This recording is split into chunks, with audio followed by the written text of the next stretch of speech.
امگا 3 رو با چه داروهایی نباید مصرف بکنین یا اینکه دوز مصرف امگا 3 تون نباید بالا باشه؟ اولیش داروی ضد نقادیه، به خاطر اینکه امگا 3 خودش خاصیت ضد نقادی داره. اگه وارفارین یا داروی ضد نقادی دیگر رو مصرف بکنیم باید حتما احتیاط کنیم، به خاطر اینکه ممکنه تشدید بکنه، منجر به ایجاد خونریزی بشه.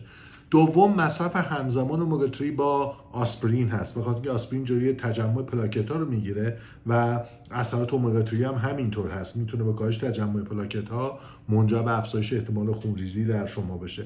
سوم، مصرف همزمانش با داروهای کاهنده فشار خون هست، به خاطر اینکه امگا 3 خودش اثرات کاهنده فشار خون داره و ممکنه منجر به تشدید اثرات داروها بشه و افت فشار خون شدید بده. حتما باید دوزهای بالای امگا 3 احتیاط بشه در این سه مورد. و آخریش مصرف همزمانش با داروهای مختلف ضد درد غیر استروئیدی انسیدا مثل ایبوپروفن، ناپروکسن و داروهای دیگه است، به خاطر اینکه اینا احتمال زخم معده ایجاد میکنن و احتمال چسبیدنشون به دیواره معده بالاست.